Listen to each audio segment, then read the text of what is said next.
Now on Fast Track News, another small step, what we know about the potential mission to send a couple Boilermakers back to space. Plus, a crowded Memorial Mall on a Thursday, what you can find at Purdue's Farmers Market. The Purdue volleyball team is not going anywhere. Here's how the team has done so far this season. All your campus news, weather, and sports is straight ahead. Fast Track is back. In addition to the future Boilermaker Virgin Galactic astronauts-to-be, 2 Purdue alumni just joined NASA's 2025 class of astronaut candidates, alumni Adam Furman and Yuri Kubo. We're going to have a suborbital space flight crewed entirely by Boilermakers. The Virgin Galactic All-Purdue crew consists of Stephen Collicott, a professor of aerospace engineering, alumni Jason Williamson, and graduate student Abigail Mizzi, with the 2 remaining spots for the Purdue One research crew yet to be announced. The spacecraft is designed to hold up to 6 crew members. 1 seat removed is allowing for a payload rack to hold research experiments that will take place during Abigail's 2nd year of graduate school. Space travel being part of Abigail's education is an astounding honor, not taken lightly. During the press release, her gratitude was repeatedly expressed, along with excitement to step into a new space. Never did I imagine that my research would take me to space. And to get to be doing engineering in space makes it that much better. The partnership with Virgin Galactic and Purdue is another giant leap for the aerospace program, as president of Spaceline, Mike Moses, is also a Purdue graduate. The Purdue One mission, set for 2027, is exactly what we envisioned when we built our spaceflight system and research platform, putting scientists, engineers, and students at the heart of discovery. Boilermakers to come have discoveries to hope for beyond this world. I'm Matthew Camfield, reporting at the Neil Armstrong Hall of Engineering, September 23rd, Fast Track News. Well, it's going to be pretty nice here in the coming days. It sure is. Meteorologist Lydia Deniston is here with the first look at the forecast. Welcome back, Boilermakers. I'm Lydia Deniston here with your weather today. We're looking at some summer temps again this week. It's not quite fall yet here in West Lafayette. We're looking at a high of 85 degrees today. Make sure you wear some sunscreen on your way to class. We're looking at sunny skies all throughout the day. Now, throughout today, we're looking at, again, being in the 80 degrees, some of that humidity. There's going to be kind of a breeze here and there, but throughout the day, it'll be just around 80 degrees and sunny skies, not that much cloud coverage, so look forward to that. Memorial Mall gets a little extra crowded on Thursdays. That's when the Purdue Farmers Market comes to campus. There's a variety of booths, including vendors who sell food, jewelry, crafts, and flowers. We caught up with the owner of Mud Puppy, a Boston Terrier named Frida, and her human sidekick, Kirsten. It's been our best sales venue by far, and we love it, and Frida can come, and we always have a fun day, and we really love interacting with the students. The Farmers Market goes from 11 to 3 on Thursdays through the end of October. Purdue's Center on Aging and Life course has been awarded a National Institute on Aging P30 Aging Center grant. This grant will help establish the Center for Aging Families, which will lead cutting-edge research on changing demographics and health disparities of aging families. The Center on Aging and Life course is a university-wide entity to strengthen interdisciplinary inquiry on aging. The organization is directed by sociology professor Hui Kathy Liu and is aimed to advance research to optimize the aging experience of diverse populations and prepare leaders for the field of gerontology. For more information, scan this QR code to learn about the Center on Aging and Life course. The mystery of Amelia Earhart's disappearance could finally be solved, and Purdue is at the forefront. On November 4th, an expedition will depart to the Pacific island of Nikumaroro, where there is an object of interest that could be Earhart's missing plane. The object was first discovered on satellite imagery in 2020, but this will be the first opportunity for it to be identified up close. The expedition is a collaboration between the Archaeological Legacy Institute and the Purdue Research Foundation, which originally helped fund Earhart's mission to circumnavigate the globe. The evidence is compelling, and I think we owe it to Amelia's legacy at Purdue to follow the evidence where it leads us and possibly close this chapter that the whole world wants to know about.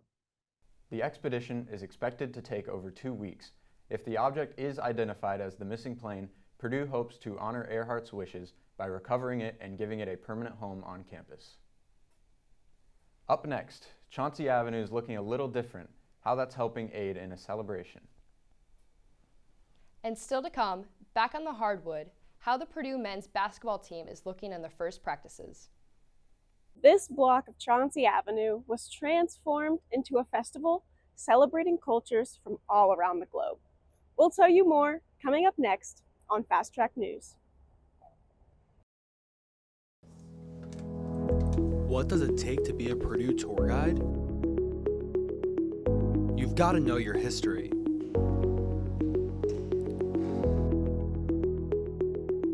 You have to know your facts. They really do the most to help make sure that you're You've got to have that Purdue spirit.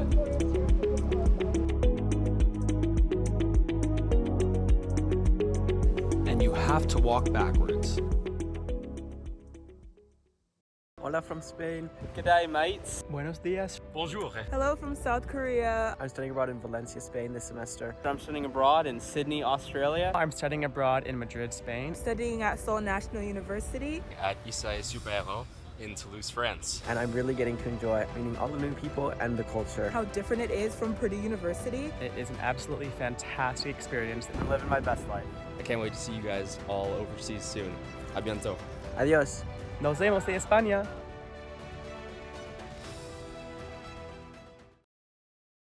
Welcome back, Boilers. Saturday, September 20th, West Lafayette turned Chauncey Avenue into a festival celebrating different cultures from around the world. Reporter Ellie Jones was at Global Fest and gave us a closer look. Celebrating its 30th annual year, Global Fest returned to West Lafayette earlier this semester. There were performances on the main stage, along with people and student clubs, which were representing cultures from around the globe in attendance, most of which sold traditional food, snacks, jewelry, and instruments. We talked to President of the Ukrainian Student Association, Veronica Sukanich, about why Global Fest is important to their club. Well, I think it's important to make people known that we are on campus, and we do have a lot of students that are part of Purdue that join our club after Global Fest, so it's good to make ourselves known. Sukanich also mentions that Global Fest is not just for entertainment, but it's also a way to socialize and learn. I think the festival is a great way to meet new organizations and people people your age that you get to know and hang out with.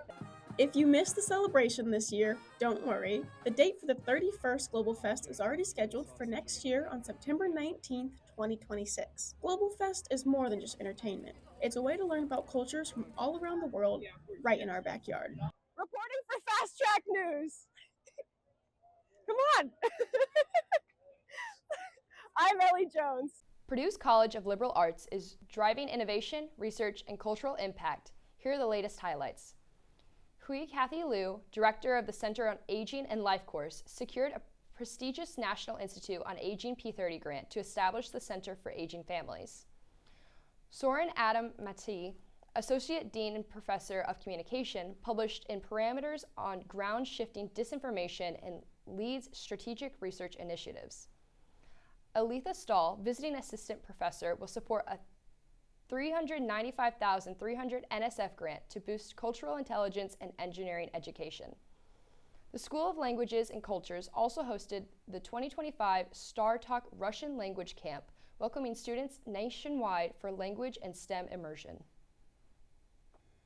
Looking at your 7-day outlook here, we've got, again, some sunny temperatures throughout the week, and some of that partly cloudy here and there. And then later on Tuesday of next week, again, we've got some of those storms coming, so if you're really looking forward to that rain for your plants, look forward to next Tuesday. We have some expected rain. And then throughout the rest of the week, it'll be partly cloudy. We're going to hit those, again, that summer weather once more. So not quite fall yet here in Indiana, but look forward to some rain.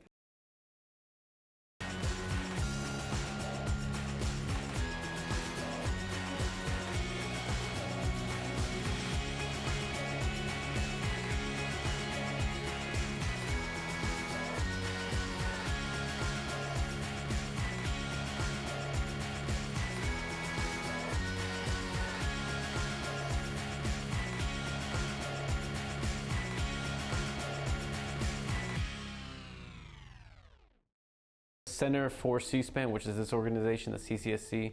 What we do is we facilitate like a bunch of organizations, different programs for Brian Lamb, which is the founder of C-SPAN. Anyone can be part of CCSC, whether it be through our various internships, our competitions, just to be involved, even like our student community meetings that we have every week. Anyone can go, you don't have to be communications or poli-sci. You just meet so many people, the connections you make is kind of crazy, the range that CCSC has. So yeah, it's just provided me so many opportunities to like kind of achieve the goals I have personally and forward to like whatever career paths I choose.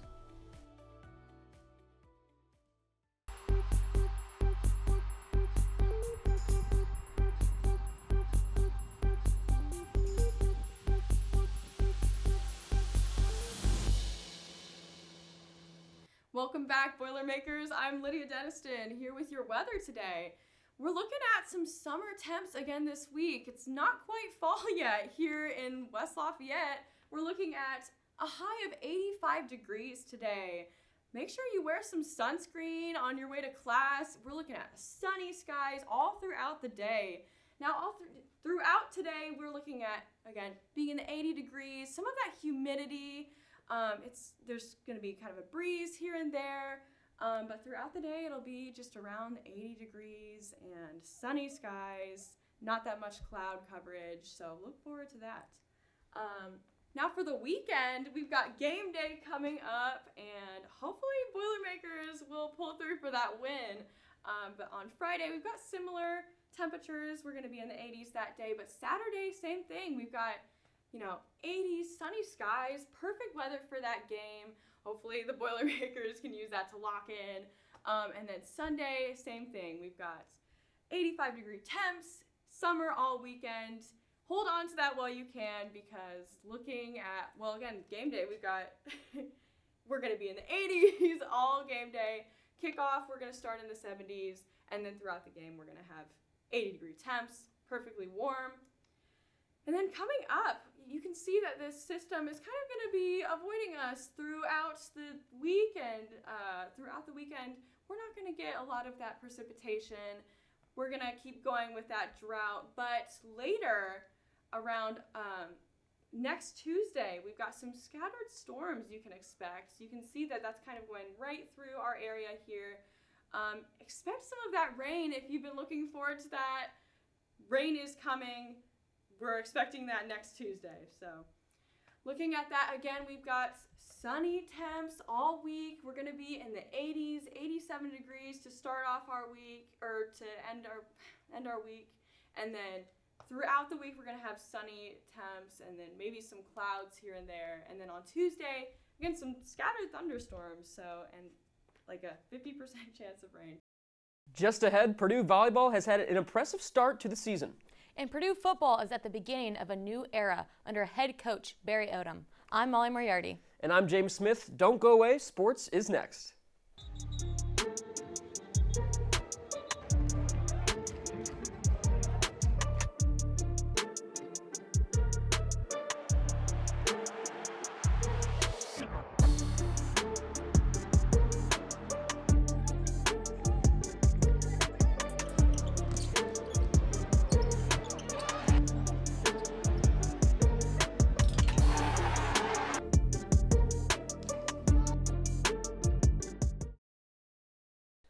Purdue volleyball's match against Washington continued the team's best start since 2022 with an 8-game sweep. The second set extended 29-27 as Akasha Anderson pushed 4 points, including a block that gave Purdue the 28-27 leg up and ended the match with 14 kills. The match contained 16 lead changes and 32 tied scores. The initial season performance has proven the coaching staff's ability to be steadfast. After they lost 4 players last season to the transfer portal, head coach Dave Schindel was able to acquire standouts Akasha Anderson, Bianca Lulick, Dyer Charles, Lindsay Miller, and Natalie Moravec. Despite the hot start, the Boilers would lose to Illinois last Sunday 3-1 in front of 8,300 Purdue fans. The loss moved them down to 13th in the country. Previous Boilers made their mark this past week. We had athletes shining for both track and field and football. At the World Athletic Championship in Tokyo, Chukwuebuka Anukawachi represented Nigeria and took 5th place in men's shot put, throwing 21.52 meters. Devonine Charlton represented the Bahamas and earned 6th place in the women 100-meter hurdles, running 12.49 seconds. Week 4 in the NFL season, George Karlaftis had 1 sack and 2 solo tackles to aid in the Chiefs' win over the Ravens. Karlaftis leads the Chiefs in sacks this season with 3 in the first 4 games. Derek Barnes had 6 tackles for the Detroit Lions' victory over the Browns. Derek Barnes is second in tackles for the Lions with 22. To round out, Raheem Mostert played for the first time this season, having a career game high of 169 all-purpose yards on his Raiders debut. Purdue Wrestling is celebrating 25 years of outstanding athletes with a quarter-century team, honoring wrestlers from 2000 to 2025. This week highlights the 174-pound weight class, packed with incredible talent. First is Ryan Lang, Purdue's back-to-back Big Ten champion from 2003 and 2004, and the all-time leader in wins with 130. Next is Chad Welch, 2-time Big Ten place winner, 3-time NCAA qualifier, and ranks 15th in Purdue history for back points. Then is Dylan Liddy, tied for 9th in all-time Purdue wins at 111 and 14th in takedowns at 267. Finally is Brody Bauman, a current redshirt junior and NCAA qualifier in 2024 and 2025 as an upperclassman. Purdue's soccer battled hard against Washington Huskies but fell 3-1 on Sunday at Folks Field. The loss drops Purdue to 2-3 in Big Ten play. Huskies struck first in the 27th when Alex Buck finished off a cross. Purdue attacked in the second half, and in the 60th, 14, Arena Campo buried her team-leading 6th goal of the year to equalize the match. But Washington was quick to answer, and Buck scored again in the 67th. 2 minutes later, Kelsey Branson closed the door on the Boilers and extended the lead 3-1. Purdue fired 7 shots in the second half, but Huskies goalkeeper Tanner Ejoms stood tall with 3 saves. The Boilers ended with 8 shots, and goalkeepers Emily Edwards made 4 stops against the Huskies' 10-shot attack. I like the fight in the second half, and there's certain individuals that did stand out today. Gabrielle Angulo and Ureni Campo came in and did excellent. When you fight to come back and you tie the game, the momentum should have changed, and we should have had the upper hand at that point. But so we've got to go back to the drawing board. The Boilermakers will face rival Indiana on October 3rd at 7 p.m. Eastern Time. Purdue men's basketball has now officially started its practices for the regular season. Matt Painter and his team once again looking to go just one step further than they did in 2024, with the NCAA championship in their sights. This will also be a farewell tour for some of the big senior names, including Braden Smith, Trey Kaufman-Aren, and Fletcher Lawyer.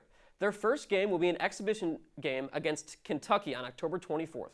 Painter recently gave an interview on Inside Indiana Business, sharing his recruiting philosophy and what he wishes for the future of his players. We want to get guys that have a strong passion for the game of basketball, but also have a balance and understand where education can take you in your life and put you in different rooms and get better opportunities. And it doesn't guarantee anything, but you shouldn't leave Purdue and just the only thing you had was an all-conference plaque. You should have made contacts and friends and people that you're going to grow with and grow old with, but also, that you're going to do business with. Purdue baseball played 2 scrimmage games on September 27th at Cincinnati and finished the day with 1 win and 1 loss. In the first game, Purdue won 11-9. Avery Moore had the best game at the plate, going 3 for 4. Avery hit a grand slam in the first inning of the day. His 400-foot blast sparked an early lead, followed by a solo home run by freshman Dylan Drake. On the mound, Purdue's Cole Van Ansen dominated early, facing the minimum over 2 shutout innings. He was supported by a strong pitching effort from newcomers Zach Erdman, Jarvis Evans, Jake Kramer, and Austin Klug, who closed out the game's 7th inning. In the second game, Cincinnati came back strong and beat Purdue 11-5. Purdue's young players, including freshman Weston Boyle, who played all 15 innings, gained valuable experience, while fellow freshmen Caden Fry, Tro Fellings, Noah Filer, Charlie Veracruz, Thomas Lynch, and several others made their debuts for the Boilermakers. Purdue returns home for opening scrimmages and hosts Dayton on October 11th for their final fall exhibition game. First pitch at 1 p.m. and admission is free.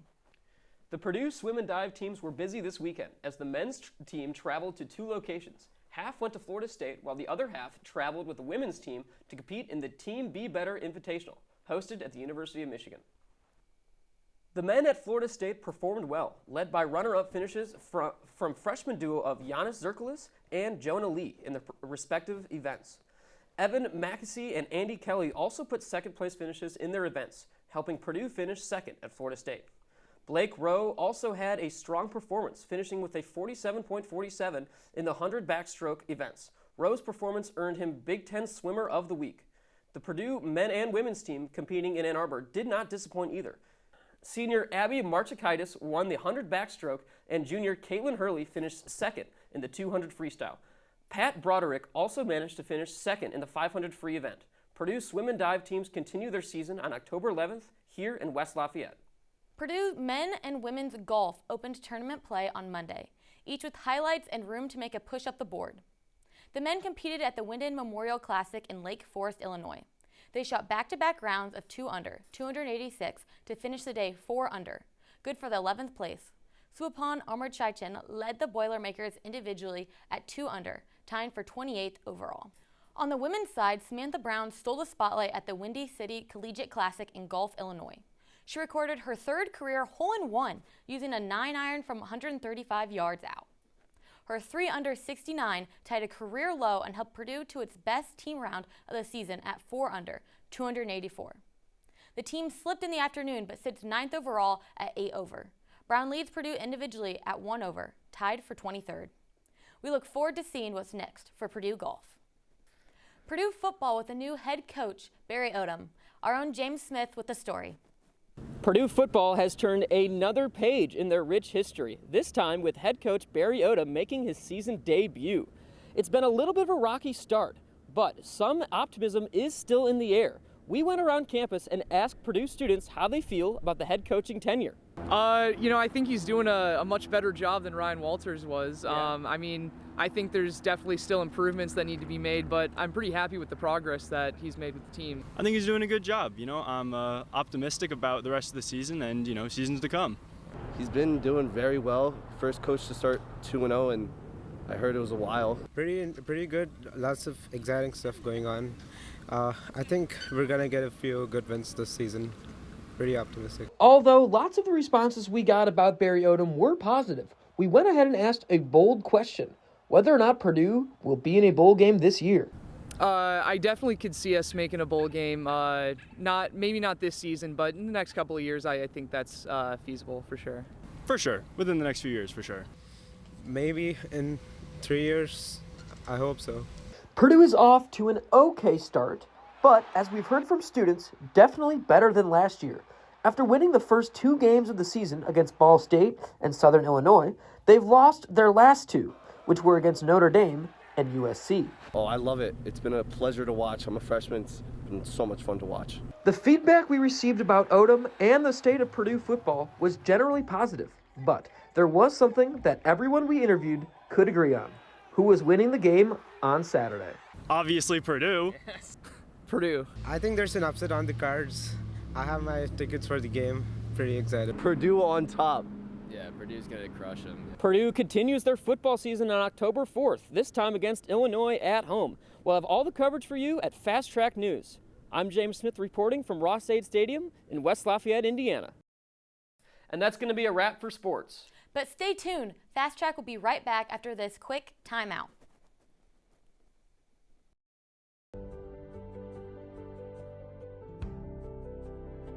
If I could describe BoilerTV DC in one word, I would say insightful. I've done a couple internships in DC, but this experience was different and opened my eyes into what other aspects of DC has to offer in networking and relationships as well. If I could describe BGDC in one word, I would say eye-opening.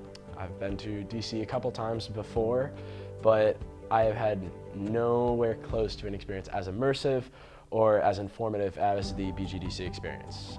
If you're interested in politics and you want to get into working in government, this is a good experience for you.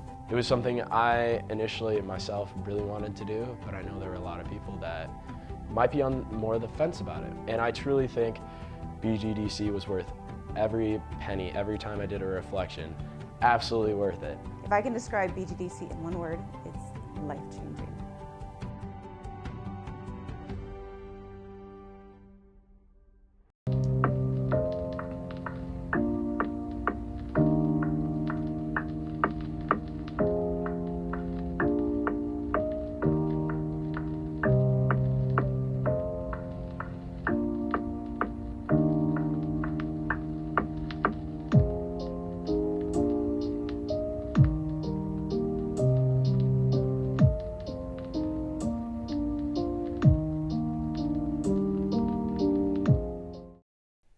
Now we go to Jonah Blankenhorn with an exclusive story with Ireland Jones, this year's Golden Girl.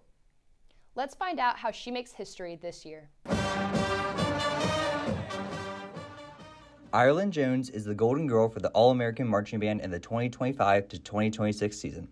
I had the chance to speak with her about the expectations that she has to uphold for herself. There's quite a few. I definitely want to push myself as much as possible as far as my twirling skills and what I put out on the field. And I also definitely want to make genuine connections with, fans, my teammates, and even younger twirlers that look up to this position. So I definitely want to hit all those points for sure. Additionally, Ireland shares some challenges and responsibilities she is constantly facing. Challenge I definitely think I'm going to have to face, if not facing already, is balancing both academics and twirling, being able to submit assignments on time while also doing a volleyball game that same night. I just dealt with that last night. So being able to balance the both is definitely something I've had to learn throughout these past couple of years, and I think I'm doing a pretty good job at it so far. One responsibility that I definitely have to carry, being the #1 twirler here, is being able to work well with others, being able to lead others, and I would just say setting the example, being the person that these other twirlers look up to and younger twirlers look up to. What makes Ireland stand out this year is that she is the first ever person of color to be the Golden Girl. She explains how this role impacts her. I have to remind myself that pressure is a privilege. Not everyone gets to have this kind of role, and I'm just so grateful and so honored. And I also rely on my faith in Christ. He definitely has gotten me through so much, and I remind myself that I can't be perfect. No one's perfect, but I define my worth in who I am in Him. So don't let history stop you. Anything that's happened in the past, just because it's happened in the past doesn't mean you can't change the future. If there's a role that you want, go out and get it. Rely on your skills, and you can honestly get anywhere. I'm Jonah Blankenhorn, and this is Fast Track Sports. Hi Boilermakers, I'm Lydia Deniston with your weather today. Looking at Friday, we've got a sunny, warm day. Not quite those fall temperatures quite yet. We're looking at in the 80s throughout the day, and that actually goes again throughout the whole day. We've got some clear skies and sunny temperatures, a little bit of a breeze here and there, some of that humidity that we're familiar with here in Indiana, and actually we're going to be in the 70s and 80s throughout the day. Looking at our weekend, that will be perfect for game day. We're going to be in the 80s throughout the weekend, and then once we play University of Illinois, we're going to look at some of those summer temperatures again throughout game day. We actually have, for kickoff, we're going to be in the 70s, and then throughout the game, it's going to be in the 80s all throughout. So again, it's just going to be kind of that summer temps. Enjoy that warmer weather if you're at the game, and whether you're just walking through campus, just enjoy that weather while we have it. Now looking at your futurecast, we're going to have some of that system kind of avoiding us. It's going to be kind of to the north of us, and we're not going to get rain quite yet. We're continuing with that drier kind of drought. But looking at next week, October 7th, we're going to get some of that rain finally, maybe even some storms here and there, some scattered thunderstorms. So look for that in the next coming weeks. Looking at your 7-day outlook here, we've got, again, some sunny temperatures throughout the week and some of that partly cloudy here and there. And then later on Tuesday of next week, again, we've got some of those storms coming. So if you're really looking forward to that rain for your plants, look forward to next Tuesday. We have some expected rain. And then throughout the rest of the week, it'll be partly cloudy. We're going to hit those, again, that summer weather once more. So not quite fall yet here in Indiana, but look forward to some rain coming. That's all for your campus news this week. Tune back in to Fast Track next week for more. Have a great weekend, Boilermakers.